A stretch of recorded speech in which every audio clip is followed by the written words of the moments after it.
How the great inflation of the 1970s happened. It's the 1970s. The stock market is a mess. It has lost nearly 50s of its value over a 20-month period. For close to a decade, few people want anything to do with stocks. 1. Economic growth is weak, which results in rising unemployment that eventually reaches double digits.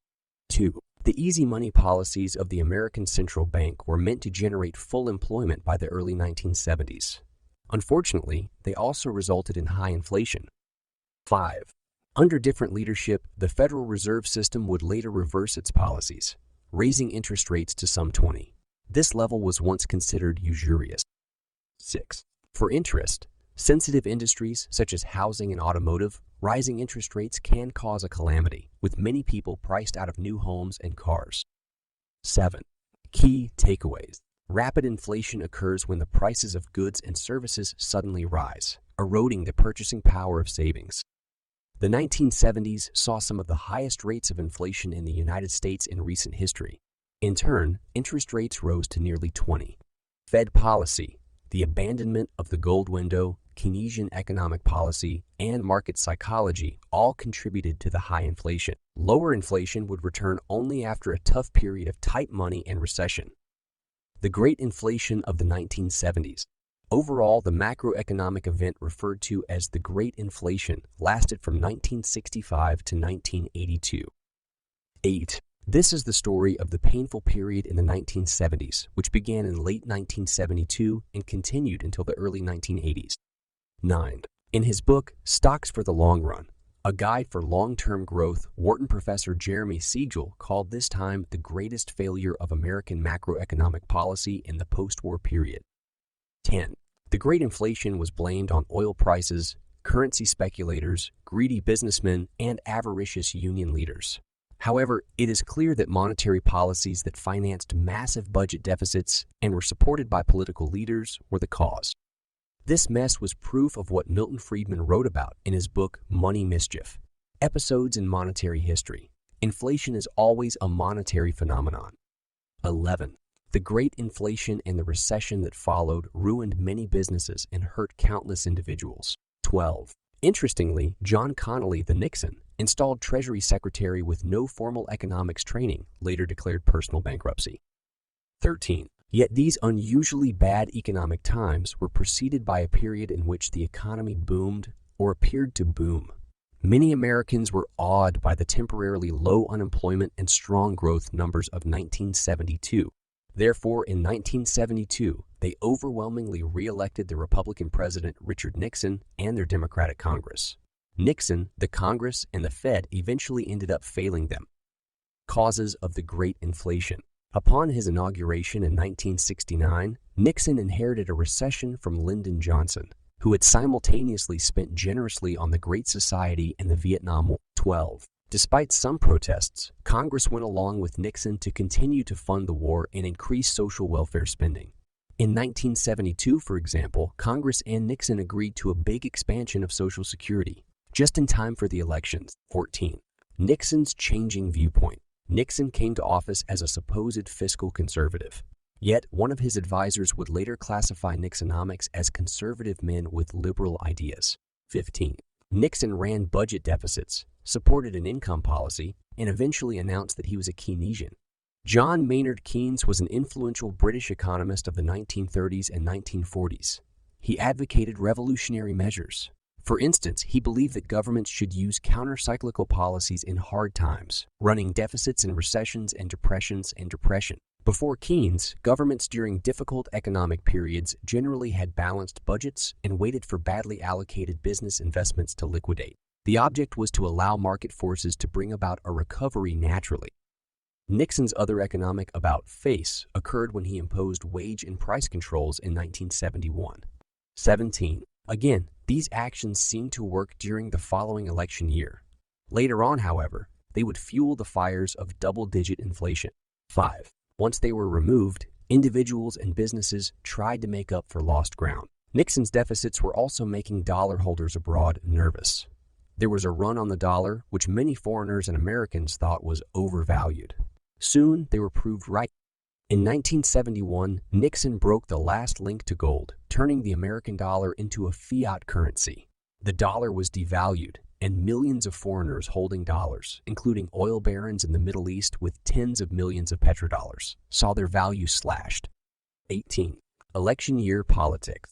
Still, President Nixon's primary concern was not dollar holders or deficits or even inflation. He feared another recession. He and others who were running for re-election wanted the economy to boom. The way to do that, Nixon reasoned, was to pressure the Fed to lower interest rates. Nixon fired Fed Chair William McChesney Martin and installed presidential counselor Arthur Burns as his successor in early 1970. 19.6. Although the Fed is supposed to focus solely on money creation policies that promote growth without excessive inflation, Burns was quickly taught the political facts of life. Nixon wanted cheap money. That meant low interest rates to promote growth in the short term and make the economy seem strong as voters went to cast their ballots. 20. Note: Richard Nixon would be forced to resign from the presidency in August 1974 as a result of his proven connection to the scandal involving the break in at the headquarters of the Democratic National Committee at the Watergate office building in Washington, D.C. Results of cheap money. In public and private, Nixon put the pressure on Burns. William Grader, in his book Secrets of the Temple, How the Federal Reserve Runs the Country, reports Nixon as saying, "We'll take inflation if necessary, but we can't take unemployment." 21. The nation eventually had an abundance of both.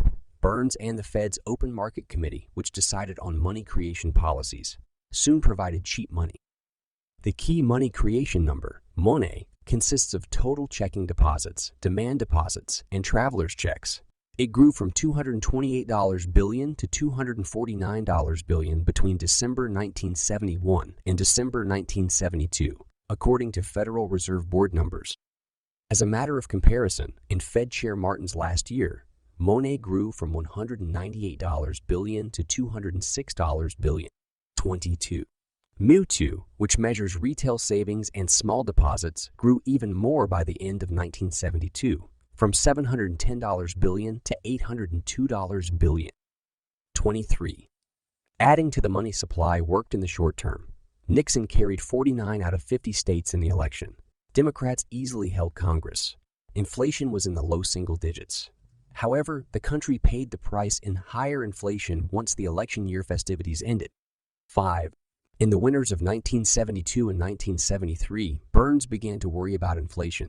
In 1973, inflation more than doubled to 8.8. Later in the decade, it would go to 12. By 1980, inflation was at 14. 5. 9. Was the United States about to become another post-Weimar Republic experiencing the brutal effects of crippling inflation? Some actually thought that the era of the Great Inflation was a good thing.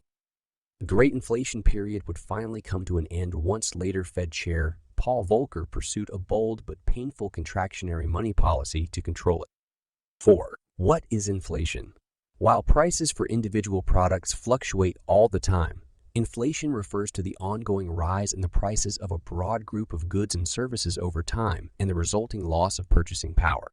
Consumers get less for every dollar they spend than they received before inflation occurred. What was the Great Inflation of the 1970s? The period in the 1970s and extending into the early 1980s, referred to as the Great Inflation, was a time of rising inflation. The inflation rate, as measured by the Consumer Price Index, rose to as high as 14 in 1980. Federal Reserve policies that promoted a large increase in the money supply are considered the main reasons for the Great Inflation. How did the Great Inflation affect Americans? The steady and lasting rise in prices seen during the Great Inflation created a time of tremendous and disturbing instability for Americans. With the accompanying loss of purchasing power, the risk that the savings of many would be depleted was real. People found it difficult and dismaying to plan for purchases from week to week. They had to make unpleasant choices about which needed items to buy. Certain items simply were out of reach for many. The deeply unsettling effect of inflation eroded their confidence in their standard of living and the country's leadership. The bottom line: it would take another Fed chair and a brutal policy of tight money, including the acceptance of a recession, before inflation would return to low single digits. In the meantime, the U.S. would endure jobless numbers that exceeded 10 millions of Americans were infuriated and suffering by the late 1970s and early 1980s. Yet few remember Fed Chair Burns, who in his memoirs Reflections of an Economic Policymaker, 1969-1978, blames others for the great inflation without mentioning the disastrous monetary expansion. Nixon didn't even mention this central bank episode in his memoirs.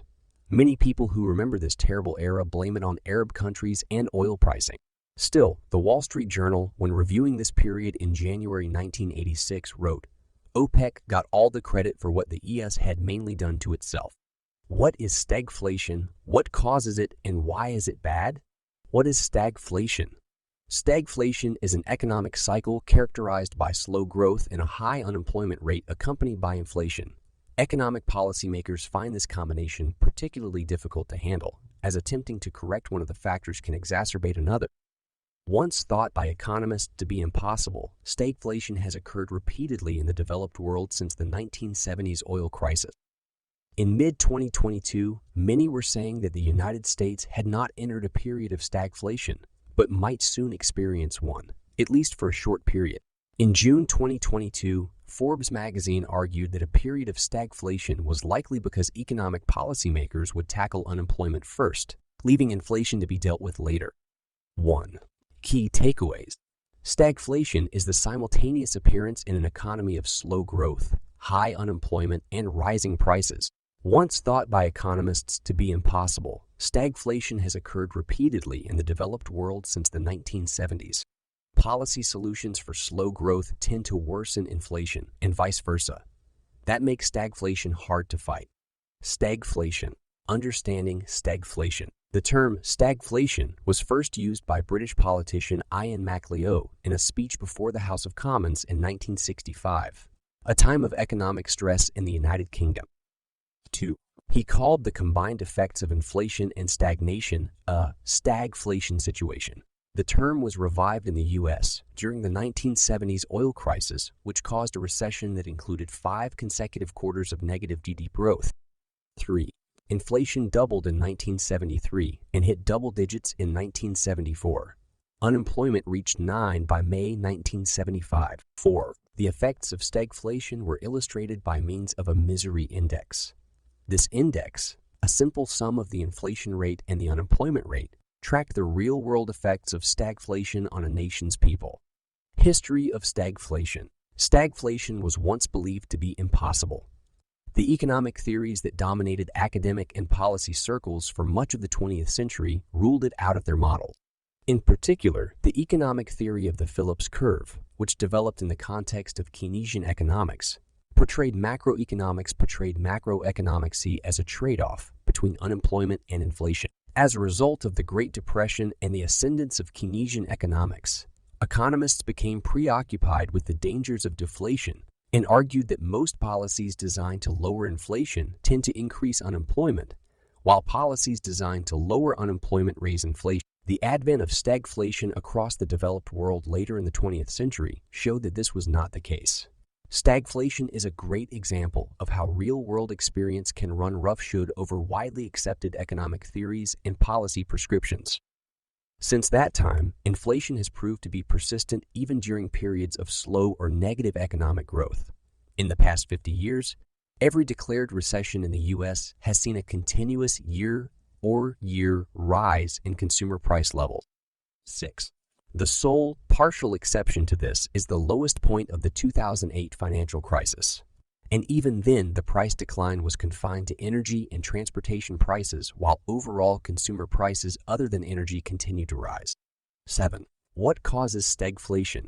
There is no real consensus among economists about the causes of stagflation.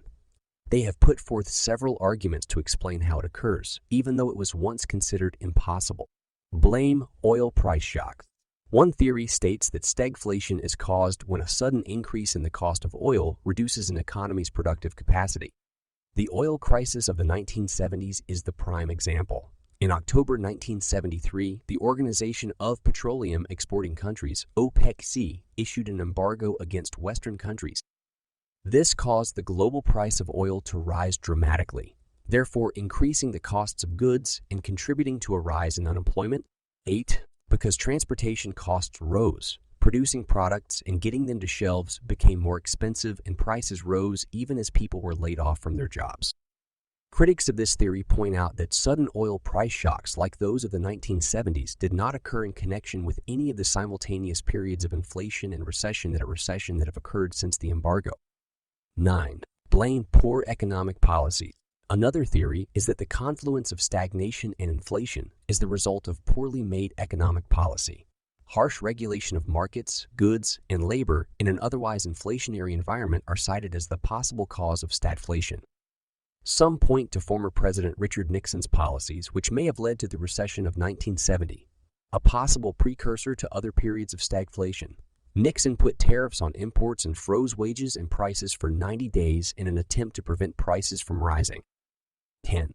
Once the controls were relaxed, the rapid acceleration of prices led to economic chaos. While appealing, this is an ad hoc explanation of the stagflation of the 1970s, which does not explain later periods that showed a simultaneous rise in prices and unemployment. Blame the loss of the gold standard. Other theories point to monetary factors that may also play a role in stagflation.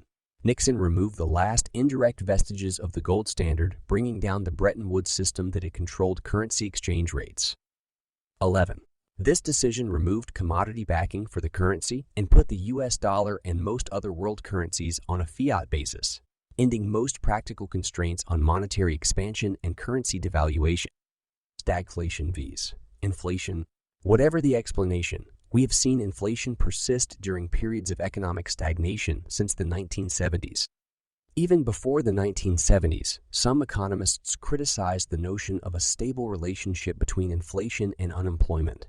They argue that consumers and producers adjust their economic behavior to rising price levels either in reaction to or in expectation of monetary policy changes.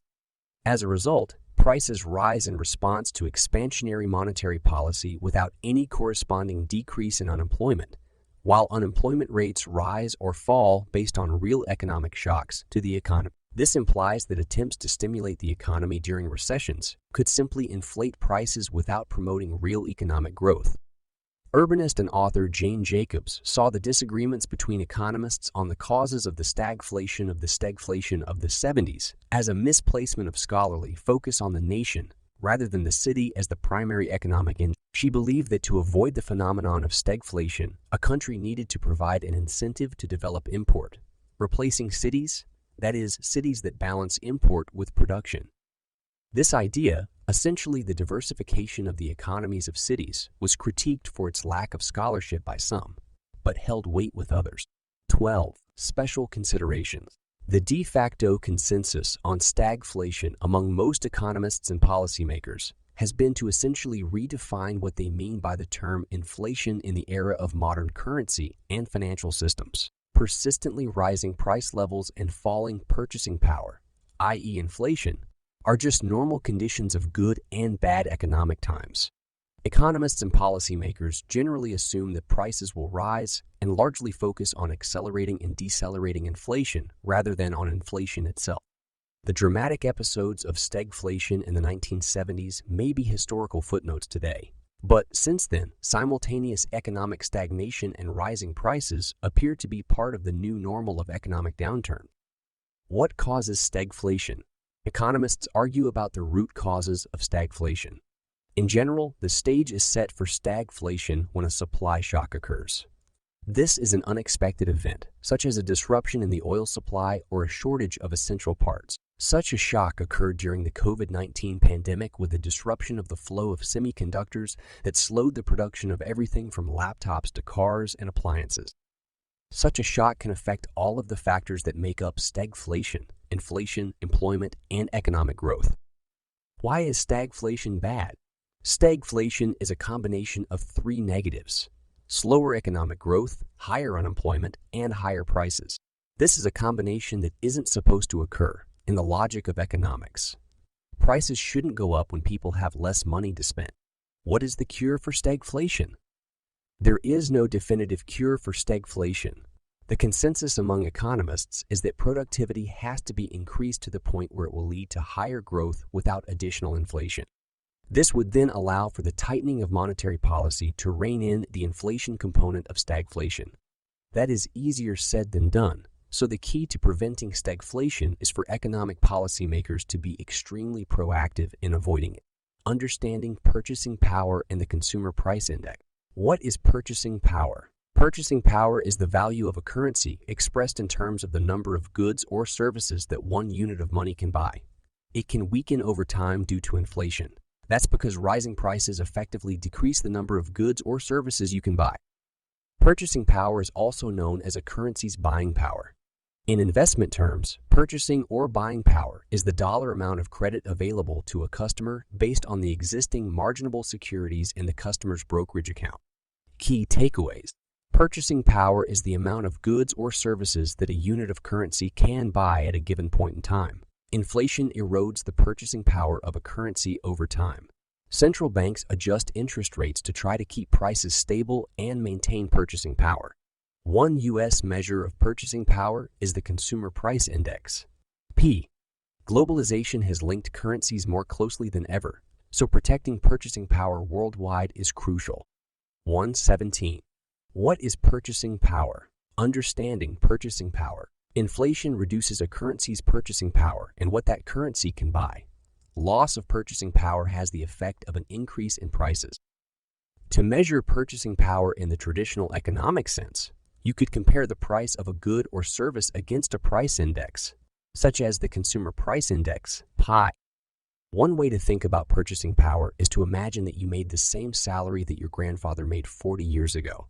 Today, you would need a much greater salary to maintain the same quality of living. By the same token, a home buyer looking for homes 10 years ago in the $300,000 to $350,000 price range had more and better options to consider than people have now in the same price range. Purchasing power affects every aspect of economics, from consumers buying goods to investors buying stock to a country's economic prosperity. When a currency's purchasing power decreases due to excessive inflation, serious negative economic consequences can arise. These can include a higher cost of living, higher interest rates that affect the global market, and falling credit ratings. All of these factors can contribute to an economic crisis. Purchasing power and supply. Governments institute policies and regulations to protect a currency's purchasing power and keep an economy healthy.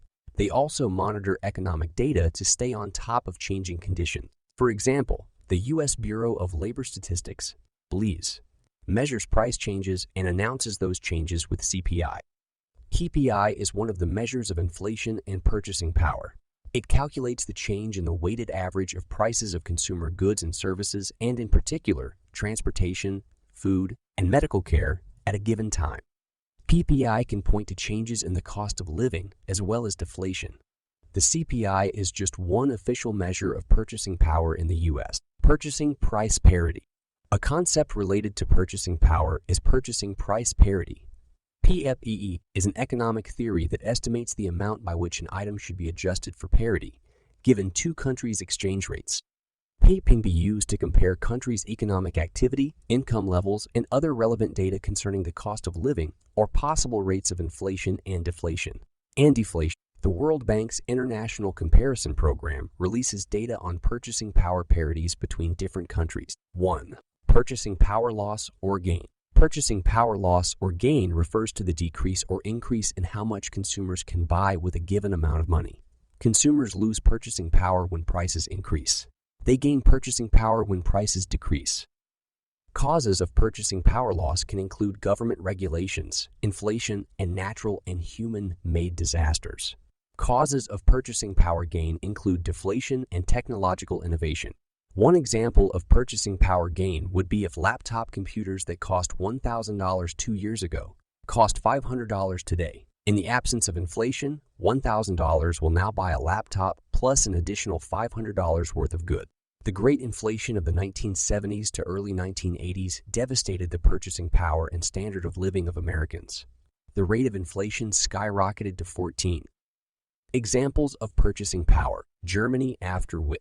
Historical examples of severe inflation and hyperinflation, which can destroy a currency's purchasing power, can show us the various causes and effects of such phenomena. Sometimes, expensive and devastating wars will cause an economic collapse, in particular for the losing country. This happened to Germany after World War I.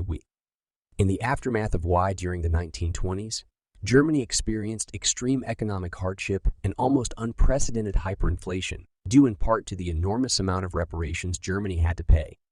Unable to pay these reparations with the suspect German mark, Germany printed paper notes to buy foreign currencies, resulting in high inflation rates that rendered the German mark valueless with a non-existent purchasing power.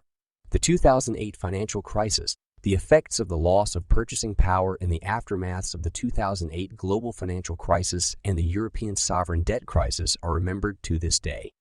Due to increased globalization and the introduction of the euro, currencies are inextricably linked and economic trouble can cross geographic boundaries.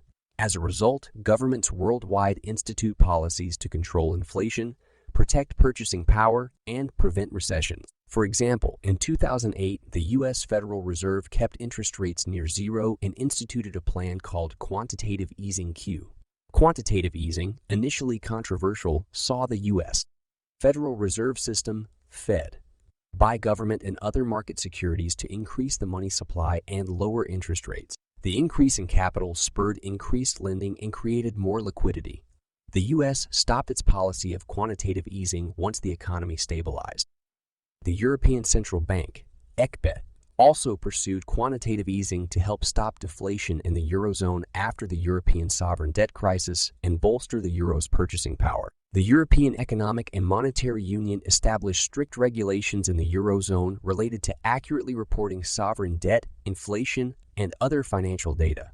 As a general rule, countries attempt to keep inflation fixed at a rate of 2%. Moderate levels of inflation are acceptable. High levels of deflation can lead to economic stagnation. Special considerations: investments that protect against purchasing power risk. Retirees can be particularly aware of purchasing power loss since many of them live off of a fixed amount of money. They must make sure that their investments earn a rate of return equal to or greater than the rate of inflation, so that the value of their nest egg does not decrease each year. Debt securities and investments with fixed rates of returns are the most susceptible to purchasing power risk or inflation. Fixed annuities, certificates of deposit, Ds, and treasury bonds all fall into this category. For instance, a long-term bond with a low fixed rate of return might fail to increase your investment during periods of inflation. Some investments or investing strategies can help protect investors against purchasing power risk. For example, treasury inflation, protected securities, TIPS adjust to keep up with rising prices. Commodities such as oil and metals may maintain pricing power during periods of inflation. What's purchasing power? Purchasing power refers to how much you can buy with your money. As prices rise, your money can buy less. As prices drop, your money can buy more. How does inflation erode purchasing power? Inflation is the gradual rise in the prices of a broad range of products and services. If inflation persists at a high level or gets out of control, it can eat away your purchasing power. What you can buy with the money you have. The same product that cost $2 6 months ago might now cost $4 due to inflation. This rise in prices in turn can erode people's savings and consequently their standard of living. What is the Consumer Price Index? The CPI measures the prices of certain consumer goods and services over time to discern changes in prices that indicate inflation. The prices for those goods and services are obtained from American consumers by way of the Consumer Expenditure Survey conducted by the Census Bureau for the Bureau of Labor Statistics, which publishes the CPI. The bottom line: longtime investors know that loss of purchasing power can greatly impact their investments. Rising inflation affects purchasing power by decreasing the number of goods or services you can purchase with your money. Investors must look for ways to make a return higher than the current rate of inflation. More advanced investors may track international economies for the potential effect on their long-term investments.